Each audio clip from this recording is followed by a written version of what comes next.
We begin here in Washington, where questions are growing over the impact of U.S. strikes on Iran's nuclear facilities over the weekend. A preliminary U.S. intelligence assessment suggests the damage from the strikes on Iran's Fordow, Natanz, and Isfahan sites were not as damaging as first claimed. It's been reported that the strikes failed to destroy the core components of Iran's nuclear program or eliminate its uranium stockpile. The assessment further notes that while some facility entrances were sealed, damage was largely limited to above-ground structures and tunnel entrances with no collapse of the underground complexes. The U.S. deployed B-2 bombers to drop 30,000-pound bunker buster bombs on Fordow and Natanz, while Tomahawk missiles from submarines targeted Isfahan in Iran. At Fordow, satellite images show multiple impact craters, but reports say the full extent of the damage is still unknown. After the strikes on Saturday, President Trump said the U.S. attack was successful and had completely obliterated Tehran's nuclear program. But now the assessment reportedly says much of Iran's enriched uranium stockpile was moved out before the strikes and that most of its centrifuges remain intact. In fact, U.S. intelligence estimates the strikes allegedly set back Iran's nuclear program by only a few months and that Tehran could restart operations within 1 or 2 months. And as reports of the alleged leaked assessment spread, President Trump lashed out, accusing media outlets of demeaning what he called one of the most successful military strikes in history that destroyed Iran's nuclear facilities. Now, on board Air Force One to the Netherlands, the president once again defended the operation. And our B-2 pilots made this all possible. They had a magnificent hit in the dark of night with no moon, no light, no nothing.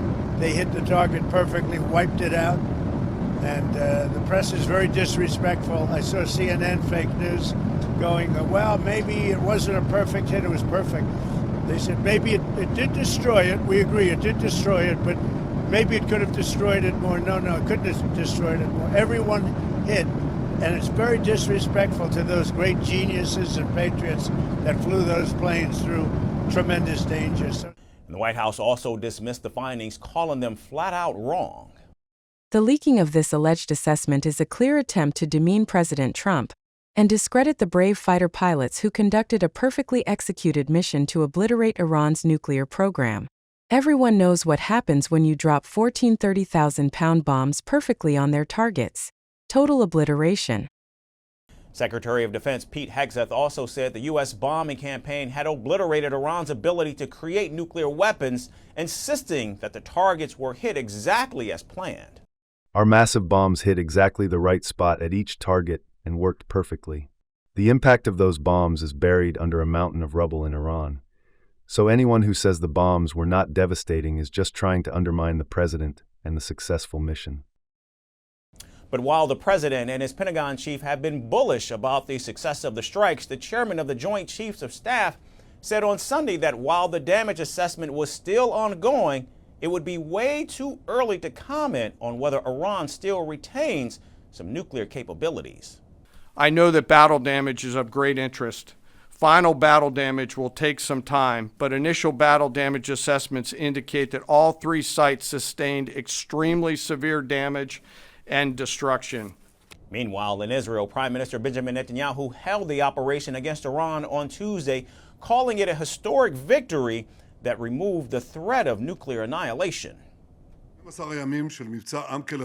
We removed from upon us 2 immediate existential threats, the threat of annihilation by nuclear bombs and the threat of annihilation by 20,000 ballistic missiles. If we had not acted now, the state of Israel would soon be facing the danger of annihilation. But that did not happen.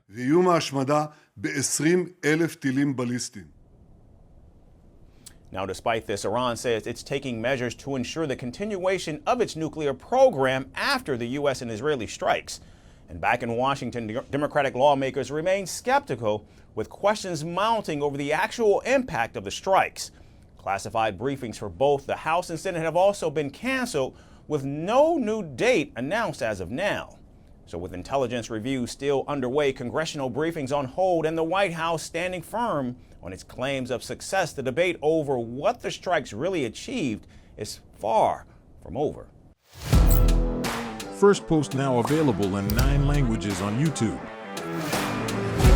English, $36 trillion. French, Le FMI, comme German, Geschäftsführenden Direktor, Hindi, $30 trillion ka karjo.